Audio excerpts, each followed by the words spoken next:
Yo, what's up, guys? Welcome back to the channel. APW Sports signing in, and it's time to preview Week 7 of the Chicago Bears season as the Bears come in at 3-3, coming off a loss against Green Bay last week, and we're going to take on the Tampa Bay Buccaneers, the defending Super Bowl champion Buccaneers, sitting at 5-1. Before I get into all that, make sure you guys leave this video a like. That does help this channel to grow tremendously, and click that subscribe button and notification bell so you will not miss a single video that I post on this channel. But without further ado, let's dive into it. I'm striving to get rich. That's why I always went 2 years without buying shoes and fits. Things change now. My mom hearing me with my music and she look a little proud. The first thing I want to talk about in this game is this Buccaneers defense versus this Bears offense. Now, we know this Bears offense has been struggling for the majority of this season, especially in the passing game. The Bears passing game has just been an absolute struggle fest for the most part of this year. Whether it's Justin Fields, whether it's Andy Dalton, this Bears offense has struggled to keep any type of consistency in a passing game this year. And this week, the Bears are going to have to find some sort of consistency with the injuries that the Buccaneers have in their secondary, whether it's Jamel Dean playing with injuries, Sean Murphy-Bunting, whether it's Richard Sherman that has been out. This Buccaneers secondary has a ton of injuries on it, and the Bears offensively absolutely need to find some sort of rhythm, find a way to get a consistent passing game, and keep a consistent passing game going up against this Buccaneers team. Now, that is easier said than done because the Buccaneers pass rush is one of the better pass rushers in the NFL, and we all know the Bears offensive line has been struggling for the most part of this season and pass protection. Now, you're dealing with the injury to Ifedi, who did not play last week. Jason Peters has had his struggle in the passing protecting game, as well as the other linemen and Whitehair, and also Daniels and also Mustafa. The Bears offensive line has been a struggle fest in pass protection, to say the least, and which is why Justin Fields has been taking a decent amount of hits the past couple of weeks because the offensive line for the Bears has struggled. When you're going up against a JPP, when you're going up against a Shaq Barrett, when you're going up against Devin White, who they like to bring in blitzes, when you're going up against Levante David, who they like to throw around all around the field, and not to mention Vita Vea up the middle, who is one of the more stout defensive tackles that we have in football. This Bears offensive line is going to have their handfuls, not just in the passing game, but also in the running game, where the Bears have been the strongest on offense this year. Now, it's going to remain to be seen if Damian Williams is able to come back this week or not off the COVID list, and all signs are pointing towards he may not. Khalil Herbert had a very, very solid game last week in his first career start against the Green Bay Packers, but going up against this Tampa Bay Buccaneers defense, the Bears are going to have to find a way to run the football. They're going to have to find a way to run the football because that sets up the table for all of their offense. And we've seen, if you make this Matt Nagy, Bill Lazor scheme system pass happy, the offense becomes unsuccessful, and it's going to be a very long day if the Bears do not establish the run, if the Bears cannot stick to the run. It is going to be a very long day up against this Buccaneers front seven, who I believe is one of the better front sevens that we have in the NFL. Definitely, you have two of the better linebackers in football in Levante David and Devin White, who's been playing at a very good level. So this Bears offensive line has to establish the run. They have to find a way to get a running game going that can set up the passing game, which that needs to be going as well, especially when they've been dead last for the majority of this season. This passing game for the Bears has to step their game up, and they have to be able to attack another hurt secondary in the Tampa Bay Buccaneers secondary, especially when you have guys at the wide receiver position like Goodwin, you have Mooney, you have Robinson. You have the weapons to be able to take advantage of an injured secondary, of a secondary that's a little bit banged up. And the Bears have done, let's just say, a poor job of taking advantage of injured secondaries. Starting with the Raiders, where you have their two top corners out, and the Bears weren't able to establish a very good passing game against them.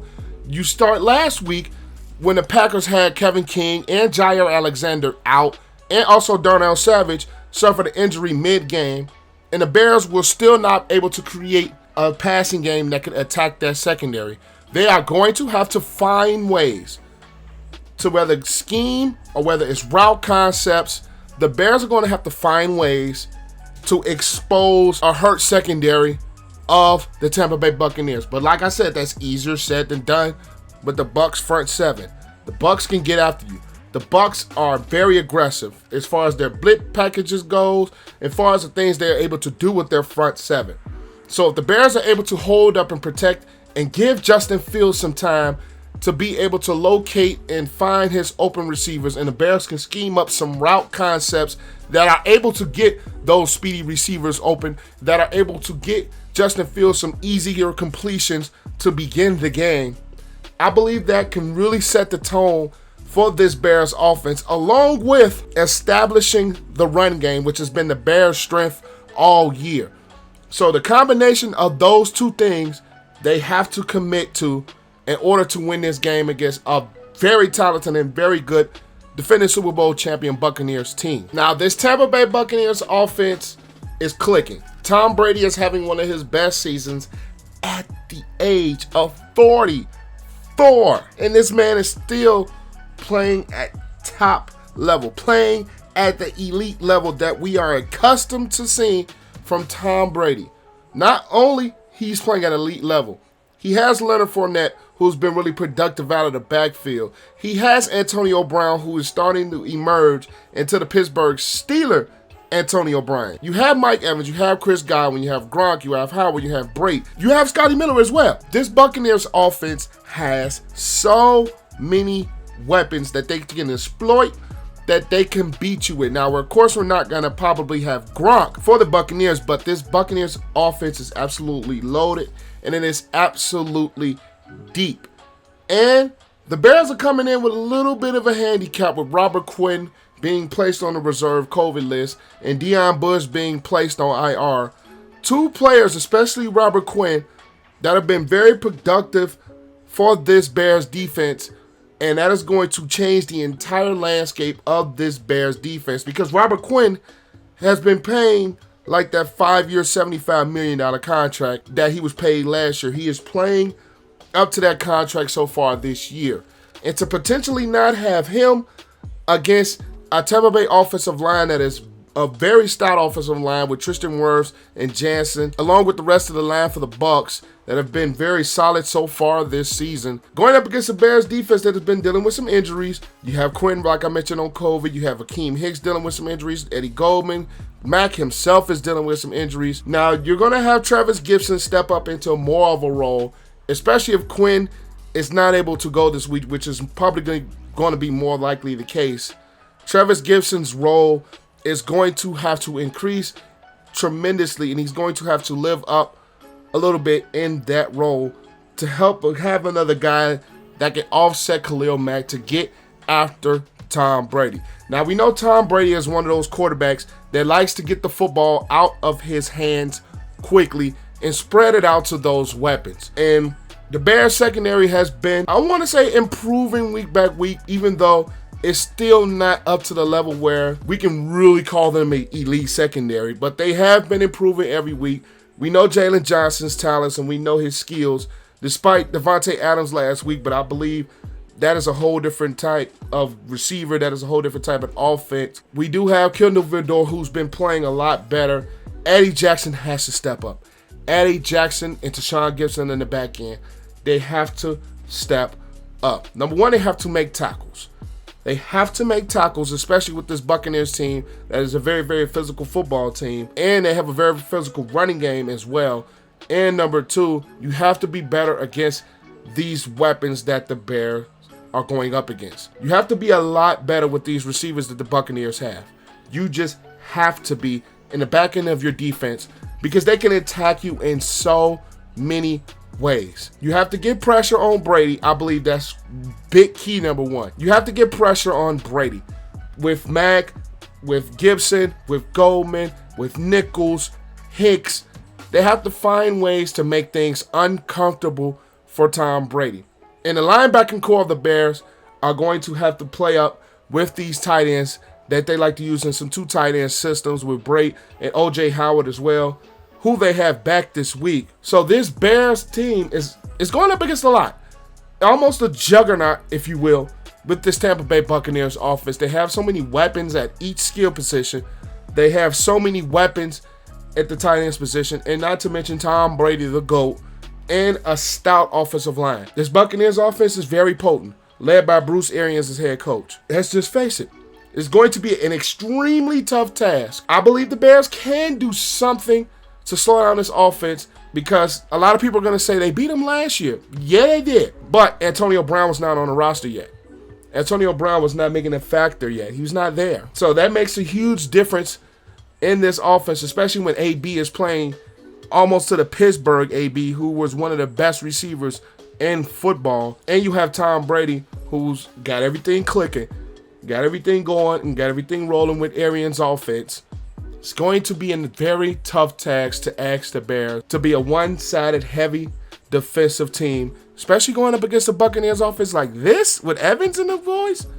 It's going to be extremely, extremely tough. The 3 keys to a Bears victory. 1, make Tom Brady uncomfortable. Any way you have to make him uncomfortable, you have to do it, whether it's bringing Roquan, bringing Alec Ogletree, Danny Trevathan on blitzes, having Gibson and Mack on the same side to pass rush, or bringing them up the middle. You have to find ways to make Tom Brady uncomfortable. Easier said than done. It's Tom Brady with that stout offensive line. But the Bears will have to find ways to make Tom Brady uncomfortable and get him off of his spots and get this Tampa Bay offense out of rhythm. They have to find ways to do so. Number 2 key for the Bears' victory, they have to take advantage of the Buccaneers secondary. They have to take advantage of the Buccaneers secondary. The Buccaneers are down Dean, they're down Murphy Burton, they're down Richard Sherman. They've had injuries throughout this secondary, and the Bears have the weapons to take advantage of it. You have to find ways to do so. You have to scheme up ways to do so. You have to have the route concepts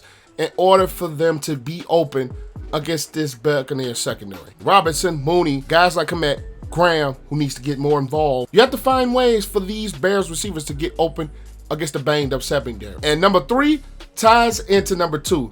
You have to find a way to establish your run game, which ties into key number 2. You have to find a way to get some movement up front. Now, this Buccaneers front 7 is loaded.